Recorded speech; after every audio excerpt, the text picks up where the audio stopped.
Le chef de l'État, Félix-Antoine Tshisekedi Tshilombo, et président en exercice de l'Union africaine, a tenu son discours sur la crise climatique à la COP26 le mardi 2 novembre 2021. La nuit du mardi au mercredi 3 novembre 2021 a été agitée dans la ville de Bukavu, de malfrats et inciviques ont perturbé la quiétude de la population de ces coins du pays.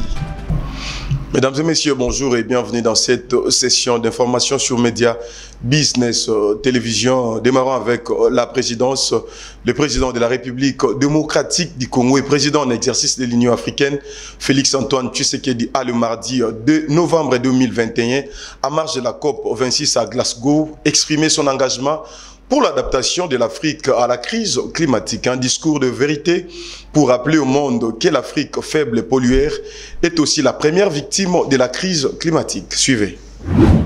Pour l'Afrique, qui vise à renforcer les mesures en faveur de la viabilité de l'environnement et de la prospérité en Afrique. Fidèle à cette ambition, la République démocratique du Congo a pris les résolutions suivantes.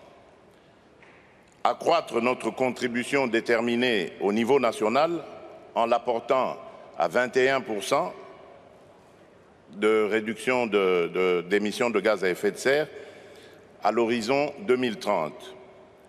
Lancer un programme visant à planter 1 milliard d'arbres à l'horizon 2023.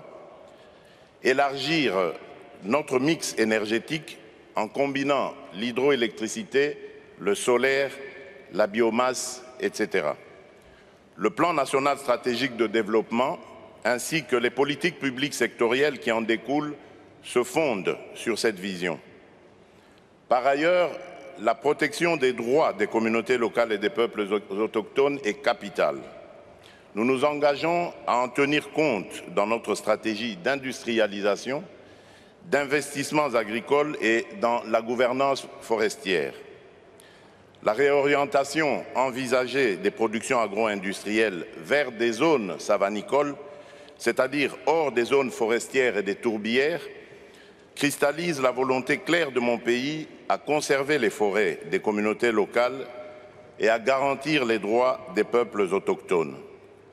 J'encourage les investissements structurants ainsi que les partenariats constructifs en direction des pays du bassin du Congo, dont la République démocratique du Congo représente les 60%. Mesdames et messieurs, pour clore mon propos, je voudrais souligner qu'outre l'urgente question de mobilisation des ressources adéquates, il faut joindre à cela plus de synergie d'action et de mutualisation de nos efforts à tous les niveaux.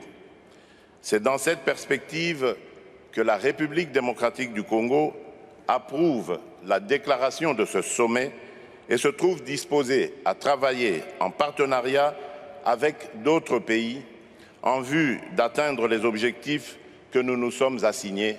Je vous remercie. Merci. Merci, Monsieur le Président. Je vous remercie pour votre déclaration, non seulement au niveau de l'importance synergique avec l'énergie propre, l'industrialisation et la nécessité aussi de prendre en compte les peuples autochtones. Quittons la diplomatie pour parler de la sécurité en République démocratique du Congo. La nuit du 2 au 3 novembre 2021 a été agitée. De malfrats et inciviques ont perturbé la quiétude de nos concitoyens dans quelques quartiers de la ville de Bukavu. Grâce à la vigilance et à la promptitude de la police nationale congolaise et de FARDC très active sur le terrain, la situation demeure totalement sous contrôle. En attendant de nouvelles consignes, la population de Bukavu est appelée à garder son calme habituel, à collaborer avec les forces de l'ordre et de sécurité et à vaquer normalement à ses occupations. Théongo Abidje, gouverneur. Prenons transport. À présent, le ministre des Transports, Voies de communication et désenclavement, Chéribin Okende, a procédé au lancement de la session de la sensibilisation sur l'audit à l'intention des experts de l'aviation civile et de la RVA. Suivez-les.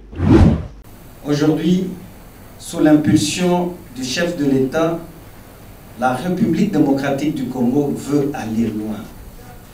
Dans ce domaine particulier de la supervision, de la sécurité, dans notre monde de l'aviation, plus que jamais, nous avons une volonté politique implacable, exprimée par le chef de l'État lui-même. Plus que jamais, nous sommes motivés à aller de l'avant pour relever les nombreux défis qui sont les nôtres, car nous sommes fatigués, révoltés même de compter la République démocratique du Congo comme un pays dont le ciel est un trou noir. Essayons de prendre ce défi de grandeur, essayons de nous mettre au diapason d'un pays aux dimensions sous-continentales qui est au cœur de l'Afrique, qui doit ressembler à cette gâchette du revolver que Frantz Fanon a eu à dépeindre devant le monde. Essayons donc de nous arrimer à la hauteur des ambitions de grandeur d'un grand État au cœur de l'Afrique. Restons toujours dans ces registres. Sachez que le ministre des Transports, Chéribin Okende, a rencontré les agents de la Société commerciale des transports et ports, SCTP, en sigle, pour leur annoncer le débit effectif de la paye des 2 mois de salaire. Eli Monzo. Paye à salaire, il y a 2 mois et qu'on a déjà lobby. Chose promise, chose due, le ministre des Transports, voie des communications, Chéribin Okende, a annoncé la bonne nouvelle de paiement de 2 mois de salaire des agents et cadres de la Société commerciale des transports et ports, CPT en sigle, de ce mardi 2 novembre 2021 de Kinshasa, Matadi et Boma sont appelés à reprendre le travail aujourd'hui. Le gouvernement ayant montré sa bonne volonté, les patrons des transports et voies de communication délient sa langue en ces termes. Paye Kobanalobi.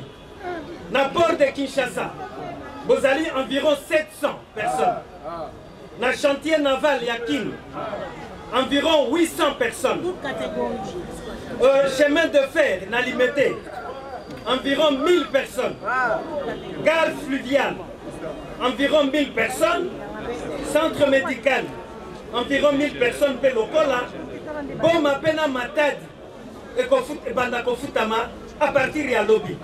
2 mois de salaire. Kasi tokosuka bongo te. Tokosuka bongo te. Na MC Bango, ma disposition est soama. Chaque le 25 du mois. Et Sengeli agent et on entra. Oyazali en ordre.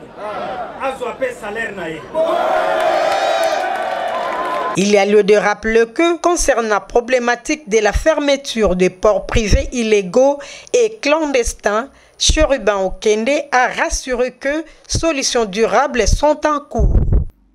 Quittons les transports pour parler de la société. L'honorable Janine Mabunda a effectué sa première tournée sociale et humanitaire auprès de sa base du Grand Équateur. C'est sa première sortie après son départ du bureau de l'Assemblée nationale. Il était question pour elle d'apporter un message d'unité aux fils et aux filles de cette partie du territoire. Suivez.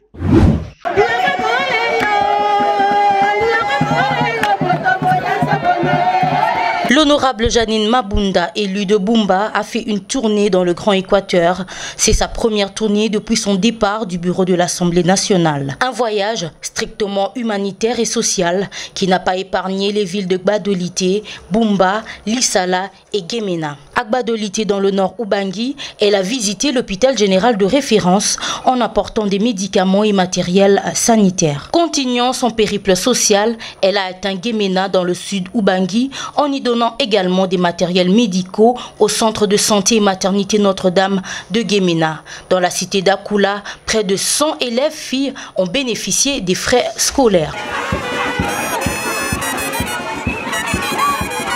Et à Lissala, il s'est agi pour la fille du terroir de remettre des tôles à l'université publique en construction ainsi que de visiter le marché construit sous son impulsion. À Bumba, sa base électorale, elle a inspecté les travaux du pont Molois qu'elle finance. Partout où elle est passée, l'honorable Janine Mabunda a apporté un message d'unité au Grand Équateur.